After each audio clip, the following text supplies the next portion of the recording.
7 ستمبر 1974 پاکستان کی تاریخ کا وہ سنہری اور تاریخی دن کہ جس دن حضرت علامہ مولانا شاہ احمد نورانی صدیقی رحمۃ اللہ تعالی علیہ نے پاکستان کی پارلیمنٹ سے وہ کام کروایا جو کہ مفتیان کرام کی شورا سے کروایا جاتا ہے، یعنی ایک ایسا طبقہ، ایک ایسا گروہ جو کہ قرآن و حدیث کی روشنی میں پہلے ہی کافر قرار دیا جا چکا تھا، اس کو پاکستان کی پارلیمنٹ سے آپ نے کافر قرار دلوایا۔ یعنی وہ طبقہ کون سا ہے؟ وہ قادیانیوں کا طبقہ ہے جو اپنے آپ کو احمدی اور لاہوری بھی کہتے ہیں، کہ جب شاہ احمد نورانی صدیقی رحمۃ اللہ تعالی علیہ نے اس وقت کے موجودہ وزیر اعظم بھٹو صاحب کو یہ بات فرمائی کہ بھٹو صاحب قادیانیوں کو آئین پاکستان میں کافر ڈکلیئر کیا جائے، تو بھٹو صاحب کہنے لگے کہ نورانی صاحب آپ کیسی بات کر رہے ہیں، کسی کو کافر قرار دینا یہ تو مسجد اور مدرسے کا کام ہے، اور یہ پارلیمنٹ ہے، پارلیمنٹ ایک بین الاقوامی ادارہ ہے، پارلیمنٹ کا یہ کام نہیں ہے کہ کسی کو کافر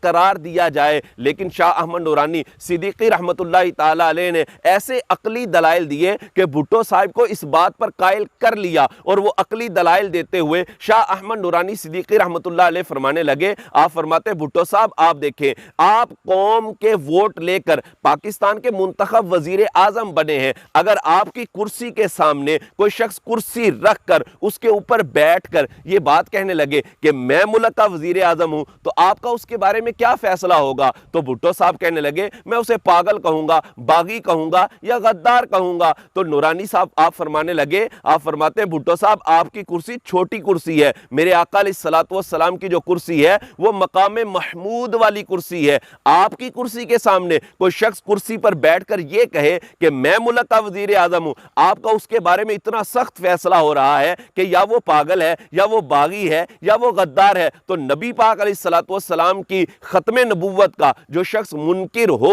آپ کا اس کے بارے میں یہ فیصلہ کیوں نہیں؟ آپ کیوں نہیں اسے کافر ڈکلیئر کر رہے؟ تو اس طرح عقلی دلائل دے دے کر شاہ احمد نورانی صدیقی رحمت اللہ تعالی علیہ نے آخر کار بھٹو صاحب کو بھی قائل کیا، اور پاکستان کی پارلیمنٹ سے باقاعدہ طور پر یہ بل پاس کروایا کہ قادیانی کافر ہیں، اور آئین پاکستان میں باقاعدہ یہ لکھا گیا کہ یہ جو قادیانی ہیں یہ کافر ہیں، یہ اقلیت ہیں۔ تو آخر کار شاہ احمد نورانی صدیقی رحمت اللہ تعالی علیہ اور علماء اہل سنت کی محنت رنگ لائی، اور 7 ستمبر 1974 کو پاکستان کے آئین میں قادیانیوں کو کافر قرار دیا گیا۔